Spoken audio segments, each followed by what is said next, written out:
পশ্চিমবঙ্গ ছাত্র সমাজের আহ্বায়ক শায়ন লাহিড়ীকে জেল থেকে মুক্তির নির্দেশ দেওয়া হয়েছে কলকাতা হাইকোর্টের তরফ থেকে। প্রিয়াঙ্কা রয়েছেন আমাদের সঙ্গে টেলিফোন লাইনে। প্রিয়াঙ্কা, আমরা দেখেছিলাম যে শুক্রবার এই মামলার শুনানিতে রাজ্য সরকারকে একাধিক প্রশ্নমানে বিদ্ধ করেছিল কলকাতা হাইকোর্ট এবং তারপরই তো এই নির্দেশ। একেবারেই দেখো, গতকালই কলকাতা হাইকোর্টের তরফ থেকে নির্দেশ দেওয়া হয়েছিল যে আজ দুপুর 2টার মধ্যে শায়ন লাহিড়ীকে মুক্ত করতে হবে, যে খবর আমরা জানিয়েছিলাম রিপাবলিক বাংলার দর্শকদের। এবার সিঙ্গেল বেঞ্চের সেই নির্দেশকে চ্যালেঞ্জ করে সুপ্রিম কোর্টের পথে রাজ্য, এমনটাই খবর পাওয়া যাচ্ছে। সরাসরি এই সিঙ্গেল বেঞ্চের নির্দেশ সুপ্রিম চ্যালেঞ্জ করতে চলেছে রাজ্য। আজই মামলা দায়ের হওয়ার সম্ভাবনা রয়েছে।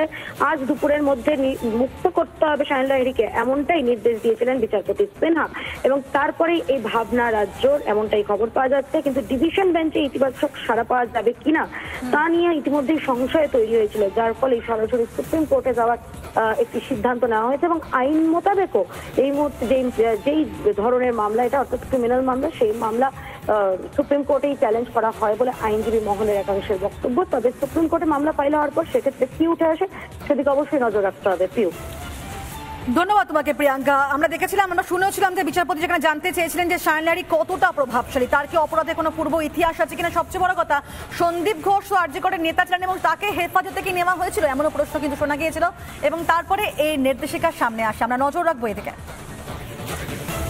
ডিসি সেন্ট্রাল ইন্দিরা মুখার্জি এই ছবিটি দেখিয়েছে, এফএসএল এক্সপার্ট হিসেবে বলা হয়েছে, ফিঙ্গারপ্রিন্ট এক্সপার্ট হিসেবে। সূত্রের খবর, এই ভদ্রলোকের নাম অভিক দে। এই ভদ্রলোক একজন চিকিৎসক। আপনারা দেখতে পাচ্ছেন আমাদের ফিঙ্গারপ্রিন্ট এক্সপার্ট, যেটা আমাদের ডিডি টিম আছে, উনি আছেন। না, লাল গেঞ্জির একটা সুযোগ ছিল না, এখনো পর্যন্ত আমরা জানতে পারিনি, তবে একটা সন্দেহজনক ব্যাপারটা ছিল।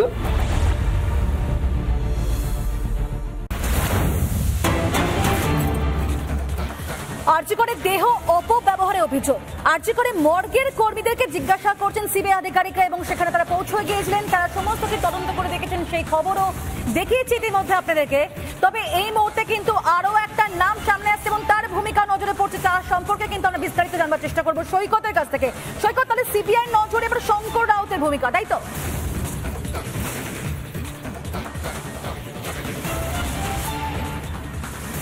একদমই, শঙ্কর রাউতের নামে এই আক্তার আলী যে অভিযোগ করেছিলেন সেই অভিযোগপত্রে শঙ্কর রাউতের নাম রয়েছে।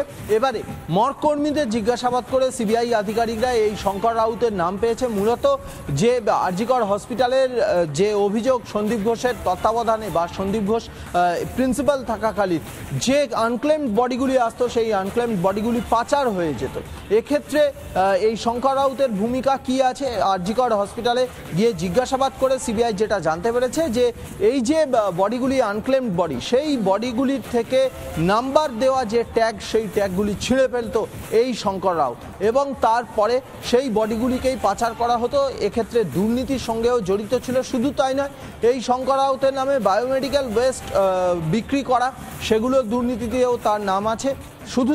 শুধু সেই বায়োমেডিক্যাল ওয়েস্ট নয়, এবার মৃতদেহ লোপাট করার ক্ষেত্রেও এই শঙ্কর রাউতের ভূমিকা নজরে এসেছে সিবিআই শঙ্কর রাউতকে নিজেদেরকে যে প্রসেস বা ইন্টারোগেশন প্রসেস, সেই ইন্টারোগেশনের জন্য জিজ্ঞাসাবাদ করবেন, তাকে তলব করবেন। তবে শঙ্কর রাউত সূত্র মারফত জানা যাচ্ছে তিনি কিন্তু বিগত কয়েকদিন ধরে হসপিটালে আসছেন না। যদিও সিবিআই শঙ্কর রাউতকে জিজ্ঞাসাবাদ করে এই যে অভিযোগ, এই অভিযোগের সম্বন্ধে বা এই তদন্তের বিষয় আরো এগিয়ে নিয়ে যাবে, এবং সেক্ষেত্রে শঙ্কর রাউতকে জিজ্ঞাসাবাদ করবেন সিবিআই আধিকারিকরা। ধন্যবাদ তোমাকে।